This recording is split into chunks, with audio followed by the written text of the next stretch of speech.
ప్రియమైనవారలారా, ఈ ఉదయము మీ అందరితో కొన్ని ముఖ్యమైన విషయాలు పంచుకోవడానికి నేను సంతోషిస్తున్నాను. మన జీవితంలో ఎదురయ్యే ఒత్తిడులు, ఆందోళనల గురించి, వాటిని ఎలా అధిగమించాలో దేవుని వాక్యం ద్వారా తెలుసుకుందాం. 2 తిమోతి 1 అధ్యాయం 7వ వచనంలో స్పష్టంగా చెప్పబడింది.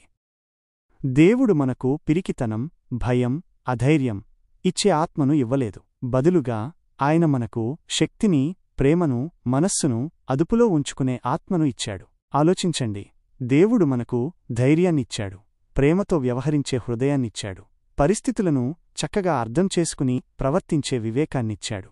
మనం అర్థం చేసుకోవాల్సిందేమిటంటే, దేవుడు మనకు శాంతినిచ్చాడు. క్రీస్తు మనస్సు ఎప్పుడూ నిమ్మళంగా, సమతుల్యంగా ఉంటుంది. కాని ఒక్కోసారి మన శరీరపు మనస్సు, అంటే మన ఆలోచనలు, భావోద్వేగాలు అల్లకల్లోలానికి గురవుతాయి. మనకు ఆత్మనిగ్రహం, క్రమశిక్షణ కలిగిన ఆత్మ ఉన్నప్పటికీ మన జీవితం గందరగోళంగా మారడానికి కారణమేమిటంటే, దేవుడు మనకిచ్చిన ఈ అద్భుతమైన బహుమతులను మనం ఉపయోగించడం మొదలుపెట్టకపోవడమే.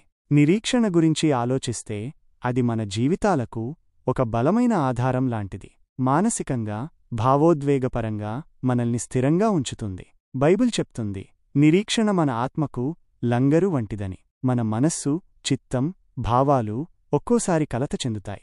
కాని నిజానికి మన ఆత్మలో శాంతి ఉంటుంది, జ్ఞానముంటుంది. మనం చెయ్యాల్సిందల్లా మన లోపల ఉన్న ఈ శాంతిని, జ్ఞానాన్ని పైకి తీసుకురావడమే.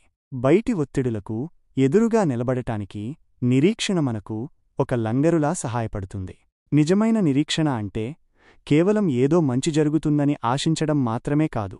యేసు ఈ పరిస్థితిని చూసుకుంటాడని, దీని ద్వారా దేవుడు ఏదో మంచి చేస్తాడని నమ్మడం. సాతాను మనకు నిరీక్షణ ఉండకూడదని కోరుకుంటాడు. నిరీక్షణ లేకపోవడాన్నే నిరాశ అంటారు.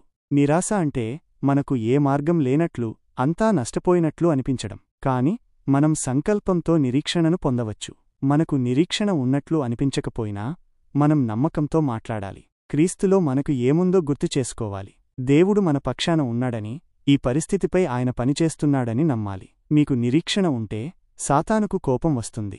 దేవుని వాక్యం చెప్తుంది, మీరు బందీలై నిరీక్షణతో ఉంటే మీరు పోగొట్టుకున్న దేనికైనా దేవుడు రెట్టింపిస్తాడు. ఒకవేళ మనం కష్టాల్లో ఉన్నా, బందీలుగా ఉన్నా నిరీక్షణతో ఉండాలి. పరిస్థితులు ఎంత దారుణంగా ఉన్నా ఏదో మంచి జరగబోతుందని నమ్మాలి. అలా చేస్తే ఆ ఒత్తిడి తగ్గిపోతుంది, దేవుడు దానితో పనిచేస్తాడు. మనం ఎలా మాట్లాడుతున్నామనే దానిలో జాగ్రత్తగా ఉండాలి. యేసు శిలువ మీదున్నప్పుడు చాలా నిశ్శబ్దంగా ఉన్నాడు. మనం కూడా ఎక్కువ మాట్లాడటం వల్ల ఒక్కోసారి ఎక్కువ అప్సెట్ అవుతాం. కాబట్టి నిరీక్షణతో ఉండండి, దేవుడు దానిని చక్కదిద్దుతాడు, దాని నుండి మంచిని తీసుకొస్తాడు. 2 కొరింథీయులలో పౌలు చెప్తాడు, తాము అన్ని విధాలా శ్రమపడినా, ఇబ్బందుల్లో ఉన్నా, హింసించబడినా, దిక్కుతోచని స్థితిలో ఉన్నా నిరీక్షణ మాత్రం కోల్పోలేదని. వాళ్లు జైల్లో ఉన్నప్పుడు కూడా అర్ధరాత్రి పాటలు పాడుతూ ఉన్నారు. అది జైలర్కు గొప్ప సాక్ష్యంగా నిలిచింది. చివరికి అతను రక్షింపబడ్డాడు. మీ జీవితంలోని క్లిష్ట పరిస్థితుల్లో కూడా మీరు శాంతిని కలిగి ఉంటే అది ఇతరులకు సాక్ష్యంగా ఉంటుంది.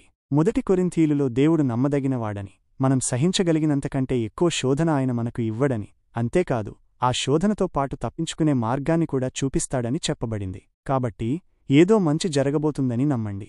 ఇప్పుడు మన జీవితాన్ని కొంచెం సరళంగా చేసుకోవడం గురించి మాట్లాడుకుందాం. నిజంగా అది మన ఒత్తిడిని చాలా తగ్గిస్తుంది. ప్రపంచం ఒక చిక్కుల వలయంలా ఉంది. మన జీవితం కూడా ఒక్కోసారి చిక్కుముడిలా ఉంటుంది. జీవితాన్ని సరళంగా చేసుకోవడానికి కొన్ని మార్గాలు చూద్దాం. మొదటగా, వస్తువులను వదిలించుకోండి. మీ ఇంట్లో అనవసరమైన వస్తువులు ఉంచుకోకండి. మీరు ఉపయోగించని వాటిని తీసేయండి. ఎక్కువ వస్తువులు ఉంటే ఎక్కువ ఒత్తిడి ఉంటుంది. ఎందుకంటే మీ పరిసరాలు గందరగోళంగా ఉంటే అది మిమ్మల్ని మరింత ఒత్తిడికి గురిచేస్తుంది. దేవుడు గందరగోళానికి కర్త కాదు. ప్రతి వస్తువుకు ఒక హద్దు ఉంటుంది. ఇంట్లోకి ఎక్కువ సామాన్లు తెచ్చి అవసరమైనప్పుడు ఏది దొరకనంత గందరగోళం చేసుకోవద్దు. రెండవది, మీకు కావలసిన దేవుణ్ణి అడిగి దాని గురించి మర్చిపోండి. మీకు నిజంగా అవసరమైనది ఏదైనా ఉంటే దేవుణ్ణి అడగండి. ఆ తరువాత దాని గురించి చింతించడం మానేయండి. అది మీకు సరైనదైతే సరైన సమయంలో, సరైన మార్గంలో ఆయన దానిని మీకు ఇస్తాడని నమ్మండి. మీ జీవితంలో దేవుడు మాత్రమే చేయగలిగే వాటికోసం మీరు ఒత్తిడి తెచ్చుకోకండి. ప్రార్థించి దేవుణ్ణి అడగండి. అది మీకు సరైనదైతే దేవుడు సరైన మార్గాన్ని సరైన సమయంలో చూపిస్తాడు. ఒకవేళ మీరు కోరుకున్నది ఇవ్వకపోయినా మనకు ఏది మంచిదో అది మనకంటే ఆయనకే బాగా తెలుసని నమ్మండి. మూడవది, మీరుగా ఉండి ఇతరులను ఇంప్రెస్ చేయడం మానండి. ఇతరులను మెప్పించడానికి ప్రయత్నించడం చాలా ఒత్తిడిని కలిగిస్తుంది. మీరు ఎలా ఉన్నారో అలా ఉండండి. అందరినీ ఇంప్రెస్ చేయాలని చూడకండి. ఇతరుల కోసం నటించాల్సిన అవసరం లేదు. పోల్చుకోవాల్సిన అవసరం లేదు. పోటీ పడాల్సిన అవసరం లేదు. మీరు మీరుగా ఉండటమే గొప్ప. 4వది, త్వరగా బాధపడకండి, వెంటనే క్షమించేయండి. బాధ, కోపం, పగ, ద్వేషమనేవి మన మనస్సులో ఉండే అత్యంత ఒత్తిడి కలిగించే విషయాలు. 5వది, పాపం చేసినప్పుడు ఒప్పుకోండి, క్షమాపణ పొందండి. మీ తప్పులను ఒప్పుకుని క్షమాపణ పొందితే నేరభావం ఉండదు. జీవితంలో ముందుకు సాగవచ్చు. నిన్నటి తప్పులు ఈ రోజును పాడు చేయనివ్వకండి. 6వది, పగ తీర్చుకోవడానికి బదులు ప్రజలకు దయనివ్వండి. ఎవరైనా మీకు హాని చేస్తే వారికి దయ చూపించండి, ఎందుకంటే మనకు కూడా దయ అవసరం. 7వది, మీకు సహాయం కావాల్సి వస్తే అడగండి. సహాయం అడగడంలో తప్పులేదు. 8వది, నిర్ణయాలు తీసుకోండి. ప్రతి చిన్న విషయానికి కూడా నిర్ణయం తీసుకోకుండా ఉండకండి. అలా ఉంటే ఒత్తిడికి గురవుతారు. 9వది, అతిగా కమిట్ అవ్వకండి. మీరు చేయగలనని ఖచ్చితంగా తెలిస్తేనే ఒక పనికి ఒప్పుకోండి. కమిట్ అయిన తరువాత దానిని పూర్తి చేసేందుకు ప్రయత్నించండి. ఏదైనా కమిట్మెంట్ చేయడానికి ముందు బాగా ఆలోచించండి. 10వది, ఫిర్యాదులు చేయడం మానండి. మీ జీవితం గురించి ఎల్లప్పుడూ ఫిర్యాదులు చేయడం ఒక సూచన మీరు మార్పు చేసుకోవాలని. ప్రయాసపడి భారం మోసేవారందరూ దేవుని వద్దకు వస్తే ఆయన విశ్రాంతినిస్తాడు.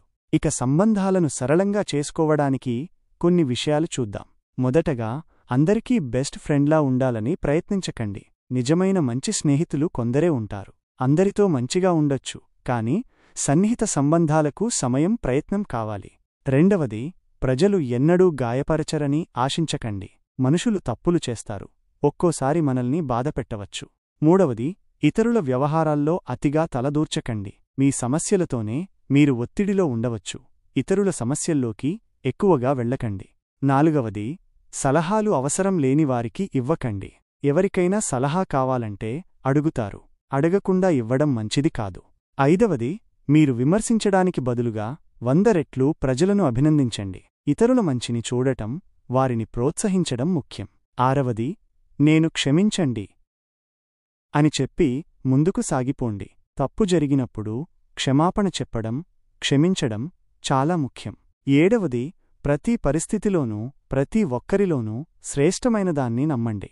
ఇతరుల పట్ల సానుకూల దృక్పథం కలిగి ఉండటం మంచిది. చివరగా, శాంతిని కలిగి ఉండండి, దానిని పట్టుకోండి. నిర్గమలో దేవుడు మీ పక్షాన యుద్ధం చేస్తాడు, మీరు ఊరికే ఉండాలని చెప్పాడు. యోబులో మౌనంగా ఉండటం కూడా జ్ఞానమే అని చెప్పబడింది. యెషయాలో, ఎవరి మనస్సు దేవునిమీద ఆనుకుంటుందో వారిని ఆయన పూర్ణ శాంతితో కాపాడుతాడు. చింత మీ మనస్సు చుట్టూ తిరుగుతూ ఉంటుంది, కాని దేవుడు మీ పరిస్థితిలో ఏమి చేయగలడో ఆలోచిస్తే మీరు శాంతంగా ఉండగలరు. ఫిలిప్పీయులు పత్రికలో, ఎల్లప్పుడూ ప్రభువునందు ఆనందించమని, మీ సహనాన్ని అందరికీ తెలియజేయమని, దేని గురించి చింతించవద్దని, ప్రతి విషయంలో ప్రార్థన, విజ్ఞాపనల ద్వారా మీ అభ్యర్థనలను దేవునికి తెలియజేయమని చెప్పబడింది. నవ్వండి, నవ్వు ఒత్తిడిని తగ్గిస్తుంది. సంతోష హృదయం మంచి ఔషధం లాంటిది. ప్రభువు యోహాను సువార్తలో, లోకములో మీకు శ్రమ కలుగుతుంది, కాని ధైర్యం తెచ్చుకోండి, నేను లోకాన్ని జయించాను అని చెప్పాడు. శాస్త్రవేత్తలు కూడా సంతోషం ఒత్తిడిని తగ్గిస్తుందని కనుగొన్నారు. మీరు ఆనందించే పనులు చేయండి, విరామం తీసుకోండి, మీకు ఇష్టమైనది ఏదైనా చేయండి. పని, చింత, నిద్రలేకపోవడం, జంక్ ఫుడ్ తినడం, భయం, ఇలాంటి వాటితో మనం పూర్తిగా నిండి ఉండకూడదు. యేసు అన్నాడు, ప్రయాసపడి భారము మోయుచున్న జనులారా, నా వద్దకు రండి, నేను మీకు విశ్రాంతినిస్తాను. ఒత్తిడితో నిండిన జీవితం జీవించాల్సిన అవసరం లేదు. మత్తయి సువార్తలో ప్రభువు అన్నాడు, ప్రయాసపడి భారము మోసుకొనుచున్న సమస్త జనులారా, నా వద్దకు రండి, నేను మీకు విశ్రాంతి కలుగజేతును. నేను సాత్వికుడను, దీనమనస్సు కలవాడిను, కనుక మీమీద నా కాడి ఎత్తుకుని నా వద్ద నేర్చుకోండి. ఆమేన్. ఈ మాటలు మన జీవితాల్లో వెలుగుని నింపాలని, శాంతిని చేకూర్చాలని ఆశిస్తున్నాను. దేవుడు మిమ్మల్నందరినీ దీవించునుగాక.